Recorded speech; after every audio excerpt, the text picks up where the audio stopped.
Assalamualaikum warahmatullahi wabarakatuh. Apa kabar sahabat Masa Kini sekalian? Sekarang saya Putri Zidni kembali lagi hadir bersama Anda di Masa Kini Talks. Nah, pada sore hari ini kita kedatangan tamu, seorang pembisnis muda dan juga menjabat sebagai Ketua DPC Partai Hanura Kota Banda Aceh, yaitu Kak Anara. Iya, selamat sore. Apa kabar Kak? Alhamdulillah kabar baik deh Putri. Kayak mana nih keadaannya selama ini, selama Corona ini berjalan dengan baik atau ada kendala selama pandemi ini ya? Kalau berjalan dengan baik, insya Allah untuk kesehatan berjalan dengan baik, alhamdulillah. Dan beberapa keadaan tidak berjalan dengan baik. Oh ya, jadi ada plus minusnya selama pandemi ya. Kak, tadi kita udah perkenalkan kan, kakak tuh sebagai pengusaha muda nih, cantik lagi ya. Pengusahanya, kakak usaha apa sih? Kira-kira kalau untuk bidang usaha sendiri Put, kita ada bergerak di beberapa bidang ya, termasuk di bidang spare part, kemudian di warung kopi juga, ya kuliner juga, ya beberapa kegiatan-kegiatan lain seperti pengadaan juga ya, dan ada juga yang sepeda motor listrik juga. Yes, itu dia yang data yang kami dapat nih ya, yang menarik perhatian sekali nih ada motor listrik ya Kak ya. Jadi kakak sebagai pengusaha motor listrik, kok bisa sih Kak terpikir ide untuk buka dealer motor listrik di Kota Banda Aceh ini sih Kak? Iya, karena yang pertama minat dari pemakai sepeda motor ini kan banyak ya Put ya, terutama kepada anak-anak SMP nih. Kita lihat kalau pagi-pagi tuh ketika kita keluar nih, misalnya pada saat jam sekolah anak-anak gitu ya, anak-anak SMP yang kelas 1 ini kan belum bisa memiliki SIM Put ya. Betul.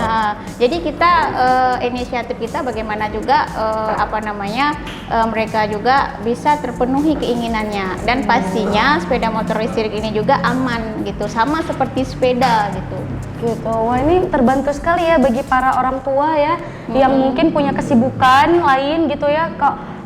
Pagi hari itu kan aktivitas banyak ya Kak ya, jadi mungkin ada sebagian orang tua yang terkendala untuk mengantar anaknya ke sekolah. Nah, mungkin ini salah satu ide yang bagus gitu ya, motor listrik ini ya, jadi aman untuk diberikan kepada anak. Juga kecepatannya katanya nggak terlalu nggak bisa cepat gitu ya, 80 km per jam itu maksimal ya katanya ya. Iya, motor maksimal. listriknya.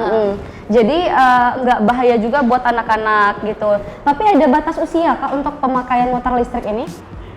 Kalau untuk batas usia kita tidak ada, jadi istilahnya untuk anak-anak yang ya minimal yang sudah 15 tahunan lah. 15 tahunan ke yang atas 15 lah ya. tahunan ke atas lah gitu. Jadi kan biasanya anak-anak SMP sekarang juga kalau untuk jarak yang jauh kadang-kadang kan kalau pagi-pagi itu kan harus capek kan kalau ngayuin sepeda gitu. Itu sih Put.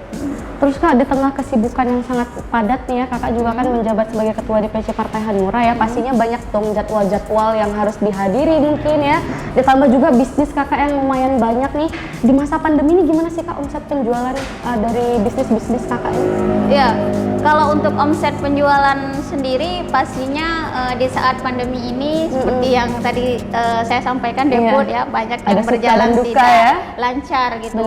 Bahkan kalau di beberapa tempat malah hanya cukup untuk menutupi kos karyawan saja gitu, dan ada juga di beberapa tempat malah tidak bisa menutupin kos karyawannya sendiri gitu. Tapi bagi saya bagaimana saya bisa memberikan karyawan-karyawan saya minimal mereka bisa berkehidupan yang cukup dari segi ekonominya gitu. Mulia sekali ya, jadi kakak nggak mikir untung dulu, mikir orang dulu ya. Pokoknya jangan sampai orang lain ini di PHK dan merugikan banyak pihak gitu Kak ya. Kalau untuk penjualan motor listrik ini sendiri gimana Kak selama masa pandemi ini? Kalau untuk sepeda motor listrik sendiri, karena kita baru permulaan di sini Depot, itu pertama kali kita hadirkan kemarin itu sekitar ada totalnya 10 unit. Yang sekarang yang sudah terjual itu 6 unit. Yang sudah terjual itu ada 6 unit, 2-nya saya berikan kepada rekan-rekan untuk juga mempromosikan gitu. Jadi ada trialnya ya. Ya, nah untuk mempromosikan motor listrik ini sendiri biasanya kakak melalui apa kak? Apa face to face atau melalui sosial media selama ini? Yang pertama kita udah punya toko sendiri juga, tempat sepeda motor listriknya. Oh ya. Ada. Jadi buat sahabat masa kini penasaran juga bisa langsung datang ke dealer motornya ya? Bisa lihat bisa ya? datang ke Anara Motor yang di Jalan Muhammad Hasan Batoh ya. Di sana ada contohnya. Jadi kalau untuk pemesanan barangnya tinggal kita datangkan, sekitar 7 hari sudah sampai di sini. Oh, jadi inden ya, kita pesan dulu barang yang kita inginkan sesuai warna yang kalian mau gitu ya, baru setelah 7 hari didatangkan gitu. Untuk kisaran harganya nih kak, berapa sih per unit? Kalau kisaran harganya itu Depot dia kisaran 12 hingga 18 juta. Tergantung 12 hingga 18 juta. Tergantung fitur dan kapasitas yang di dalam motornya sendiri gitu. Jadi memang karena ada bentuknya beberapa unik gitu. Ada beberapa regulasi yang memang dikelompokkan sama Kak Anara ini sendiri ya. Jadi makanya harganya berbeda-beda ya. Nah untuk pembeliannya sendiri nih kak, kan di masa pandemi nih ya. Jadi kan banyak orang yang mungkin pendapatannya minim gitu ya. Tapi kepengen nih, apa ada solusi dari kakak mungkin cicilan atau kredit atau harus cash atau gimana? Ya, beberapa yang sudah terrealisasi sekarang kalau untuk bekerja sama dengan leasing, karena kan kita ini kan sepeda motor listrik ini dia kan sama seperti sepeda Putri ya. Jadi dia tidak memiliki BPKB ataupun surat-surat menyurat ya, artinya kalau dengan leasing kita belum bekerja sama. Tapi kalau untuk di daerah lain di Jawa, di Jakarta itu sudah ada yang bekerja sama dengan Adira dan EPF. Nah, kalau untuk di Aceh sendiri ini sedang kita jalin kerjasama. Mudah-mudahan di tahun depan kita sudah bisa bekerjasama dengan EPF dan Adira. Kalau untuk dari pihak kita sendiri, yang untuk sekarang ini bisa juga menyicil untuk 6 bulan. Oh gitu. Dari pihak kita dealernya sendiri gitu, dengan jaminan gitu ya? KTP mereka gitu. Gitu, oke. Nah, dengar-dengar juga nih baru-baru ini nih dealer kakak ini baru merilis motor listrik ya untuk orang disabilitas ya kak? Iya. Itu gimana sih kak motor untuk orang disabilitas? Iya. Jadi sepeda motor listrik ini ya kan awalnya kita kan mengeluarkan perusahaan itu 4 varian.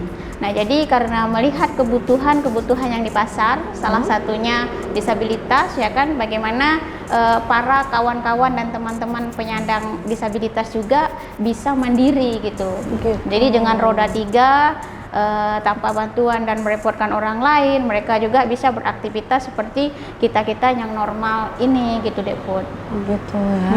Nah, untuk perjalanannya sendiri nih kak ya, kan kita tahu nih rute di Banda Aceh ini tidak begitu kids friendly ya. Sedangkan tadi kakak bilang kan motor ini aman nih untuk anak-anak dan lain sebagainya.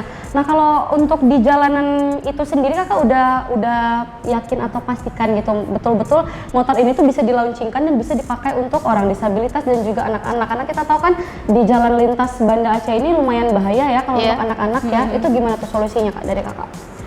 Kalau untuk di daerah kota besar saja seperti Bandung, Jakarta dan Jawa saja aman ya, kita rasa ya di sini juga pasti aman lah Depot. Ya, tergantung pengawasan dari orang tua juga. Gitu sama ya? Seperti kita membawa kendaraan lah, artinya kita mau dimanapun kita berkendara ya tergantung kepada si pengendaranya begitu. Nah, untuk yang motor disabilitas ini sendiri sudah bisa dipesan atau baru launching gimana kak? Sudah bisa Depot. Jadi launchingnya itu di bulan 6 kemarin. Untuk pemesanan sudah bisa. Gitu. Ini buat sahabat masa kini yang penasaran nih, bisa hubungi kemana nih kira-kira nih kak kalau pengen pesen motor listrik? Iya. Nanti kita cantumkan nomor di bawah link ini. Oh boleh, nanti dikasih tahu sama di description box lah ya. Iya. Gitu. Nah kak, kedepannya nih kakak bakalan ngeluarin produk baru lagi atau enggak nih kira-kira? Untuk kedepannya kita belum tahu pihak perusahaan mengeluarkan atau belum untuk yang varian selanjutnya ya. Tapi untuk sampai sekarang saat ini kita sudah perusahaan sudah mengeluarkan 5 varian unit deh gitu. Jadi yang terakhir ini yang untuk para penyandang disabilitas ya, sehingga mereka juga bisa beraktivitas seperti kita layak pada umumnya gitu, begitu. Ya pastinya yang namanya melihat peluang pasar ya, pastinya akan terus berinovasi terus sesuai dengan keinginan dan minat dari para konsumen gitu. Betul. Nah, untuk motor listrik ini sendiri kakak punya pabrik sendiri atau kakak bekerja sama dengan orang lain nih kak?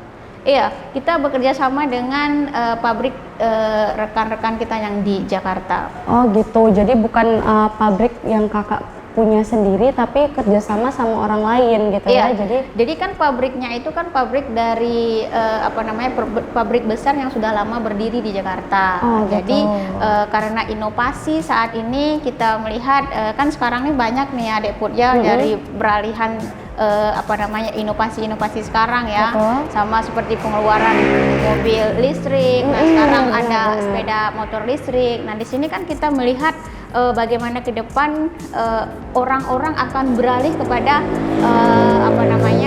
hal-hal yang instan. Iya, gitu. betul sekali. Nah, jadi kita ini memiliki yang namanya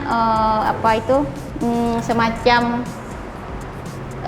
kerjasama gitu. Jadi dari pabrik kita dipercayakan masing-masing di setiap provinsi itu ada satu dealernya gitu. Nah kebetulan untuk di provinsi Aceh kitalah yang ditunjuk sebagai menjadi dealer dari pabrik sepeda motor tersebut gitu. Nah jadi ke depan kalau ada di dealer-dealer yang buka di kabupaten, nah mereka tunduknya itu kepada kita karena kita sistemnya satu pintu gitu. Gitu. Oke. Berarti atau mungkin ada yang mau buka dealer di kabupaten juga boleh nih Dek Put. Oh gitu, buat sahabat masa kini nih yang mungkin lagi mikir-mikir peluang bisnis ya, nggak tahu mau bisnis apa gitu kan, modalnya ada tapi bingung nih. Kalau misalkan makanan udah banyak, warung kopi udah banyak ya, dan supermarket juga udah banyak sekali di kota Banda Aceh ini ya. Jadi mungkin bisa nih jadi salah satu ide ya kak ya. Mungkin mau buka di Biren, di Sibri, di Pidi, bisa langsung hubungi Kak Anara kan, mana tahu itu bisa membuka peluang rezeki buat orang banyak juga gitu ya kak ya. Nah kak, terakhir nih Putri penasaran pengen nanya nih, kan kakak sebagai ketua di Partai Hanura nih, kakak tuh bergerak di bidang apa sih kak? Maksudnya tuh kakak selama ini tuh apa yang kakak tuju sebagai menjabat sebagai ketua gitu? Iya, kalau konsepnya politisi dan bisnis pasti dua konsep yang harus saya pisahkan gitu. Artinya ketika saya menjadi ketua partai ya kan, saya pasti berbicaranya tentang partai, tentang politisi. Tapi ketika saya berbicara tentang bisnis ya pasti yang dibahas adalah bisnis. Jadi artinya kenapa berada di politisi ya kan? Kita pengen menyampaikan bahwasanya milenial sekarang adalah regenerasi untuk 5 hingga 20 tahun ke depan. Benar. Kalau milenial sekarang ya kan buta akan pemahaman untuk politik, buta akan pemahaman politisi bagaimana akan nasib sebuah bangsa dan sebuah daerah untuk jangka waktu yang akan panjang. Jadi mungkin salah satu kehadiran saya yang terinspirasi ketika saya usia 23 tahun menjadi pengurus partai, ketika 24 tahun sudah dipercayakan menjadi salah satu pimpinan partai di Partai Nasional. Artinya saya ingin berbagi pesan dan kesan kepada anak-anak muda sekarang gitu. Untuk apa? Ya untuk kehidupan keberlangsungan masyarakat untuk kedepannya. Itu yang ingin saya berikan suguhannya kepada generasi dan regenerasi kita yang untuk kedepannya begitu. Yang kedua, ya kan,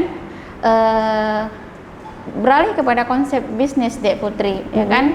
Kita tahu bahwasannya di saat pandemi seperti ini banyak lapangan pekerjaan yang tutup, kemudian banyak pengangguran yang semakin meningkat.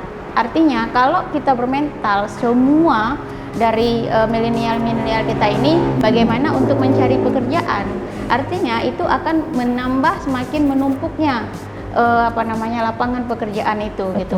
Jadi saya ingin memberikan motivasi kepada kaum milenial bagaimana ya kan kita bisa menyediakan lapangan kerja sebanyak-banyaknya kepada orang-orang yang membutuhkan. Jadi ketika duplikasi itu terjadi, pastinya akan mengurangi pengangguran yang ada di negara kita ini gitu Dek Put. Betul, berarti fokusnya kakak itu untuk mengajak atau menyadarkan ya para millennials sebagai agent of change atau penerus bangsa ya. Jadi mereka tuh punya motivasi untuk maju gitu ya, nggak hanya karena oh aku harus sekolah jadi aku ya udah sekolah aja gitu, tapi tidak punya tujuan hidup untuk kedepannya gitu ya. Iya, kalau kita kembali kita tanyakan sekolah ya, sekolah itu kan memang tuntutan. Jadi sama seperti orang kuliah juga kembali kepada personnya masing-masing. Dan untuk pilihan itu kan kembali kepada passion kita masing-masing. Kita wajib berhak menentukan untuk ingin menjadi apa kita untuk selanjutnya gitu. Betul. Gitu deh. Oke. Terakhir nih Kak, boleh dong Kakak sampaikan pesan yang ingin Kakak sampaikan kepada para millennials di luar sana tuh apa kira-kira? Iya. Pesan yang ingin kita sampaikan kepada para milenial sekarang adalah bagaimana ke depan gejolak dari pengaruh digital ini kan sangat terasa, sangat pesat gitu ya. Kalau dulu di zaman kita mungkin masih tidak kenal dengan gadget. Betul. Nah kalau sekarang anak-anak kecil pun ketika nangis itu dikasihnya gadget. Gitu. Jadi pertama yang harus kita tanamkan di dalam diri kita adalah etika. Jadi dimanapun kita berada, apapun konsep yang kita inginkan, apapun cita-cita yang kita cita-citakan, jadilah pribadi yang santun dan etika yang santun sehingga ketika kita menjadi apapun kita gampang untuk memahami hal-hal yang kita inginkan dan terus berjuang memberikan yang terbaik kepada orang-orang ya kan, karena memberikan manfaat kepada orang lain insya Allah manfaat itu akan memberikan hal-hal yang luar biasa kepada kita.